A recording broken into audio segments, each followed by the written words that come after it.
I'm going to show you how simple it is to make a sweet potato pudding at home with just a few simple ingredients. The potato we'll be using is just basically from leftovers. Alright, let's look at the ingredients. We will be using coconut milk, 1.5 cups coconut milk. This can either be canned coconut milk or freshly squeezed coconut milk. Even the powdered packets can be used. But here you'd use maybe about 2 of those packets to get the 1.5 cups.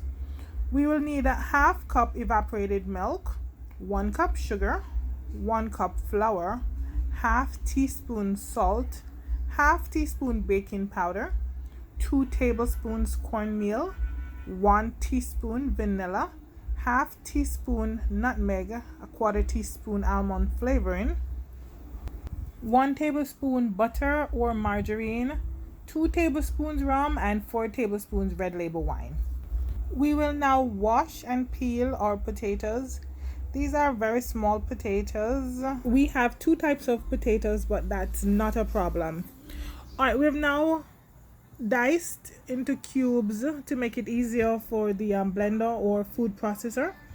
I will be using the NutriBullet just to give you an idea of how small the portion is. So I'm using the larger cup or container for the NutriBullet. This is the largest size. I will fill to the line, the max line, and now I will pour some coconut milk and evaporated milk. We want to cover the potatoes, right? Just pay attention to the level here. Let's just puree now. We will puree for about 15 seconds, but if your blender is questionable, you might need to check to see if everything is blended thoroughly, and then you puree a second time. But everything is fine here just with this one do. So I will now pour this potato mixture into a container in a bowl and add the rest of the ingredients. I will do a quick stir to make sure there are no pieces of unblended potato. I just want you to get an idea of the consistency. Alright, we'll add our sugar, then our vanilla and almond flavoring. Now we are gonna add the nutmeg. I am grating nutmeg here, but you can use whatever nutmeg you have available. We'll add the salt and a tablespoon of butter. I'm now gonna add the rum and the wine. So I'm adding all the liquid ingredients here and just do a quick stir to combine. You can melt the butter so it's easy to be incorporated, but I'm using the spoon to kind of loosen it up. All right, let's add the dry ingredients. We'll add our flour and our baking powder and cornmeal. We're going to just gently fold this in. You know, as we were taught as young girls, you cut and fold. So we'll just gently fold the flour into the mixture. You continue to do this until everything is incorporated and you get a smooth consistency. Normally I don't need to use a mixer. I tend to get it smooth, but I'm noticing some lumps. So I'm gonna just use the hand mixer to just give it a quick little stir, a quick whisk to loosen up those flour lumps. Okay, there we go, nice and smooth. We will now scrape the sides down to make sure everything gets combined thoroughly.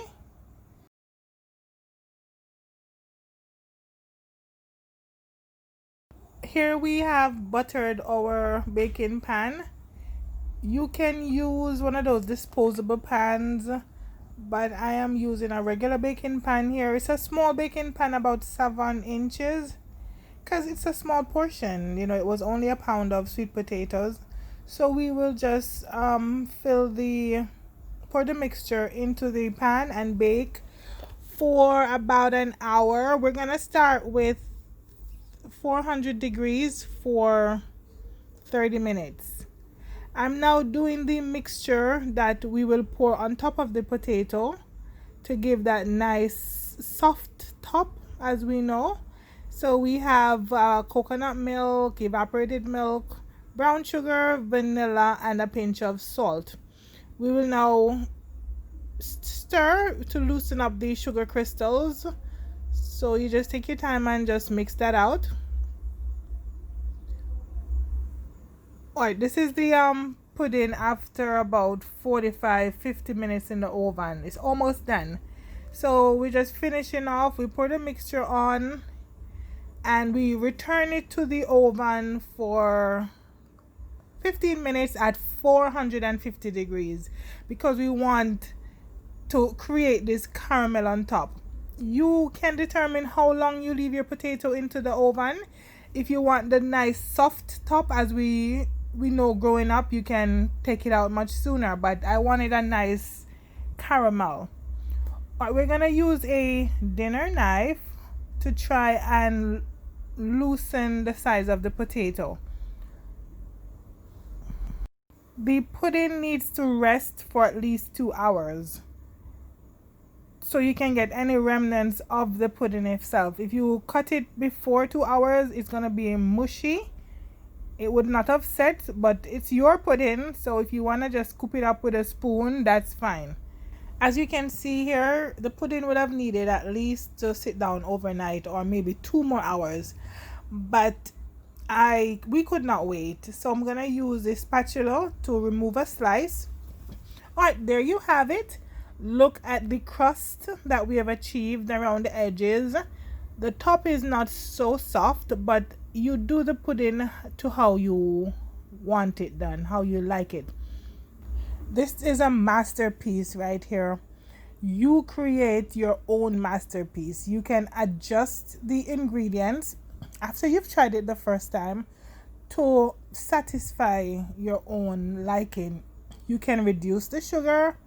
You can add a little bit more flour if you want a firmer pudding.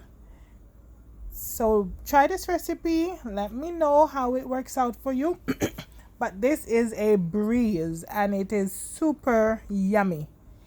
Please share, like, and subscribe.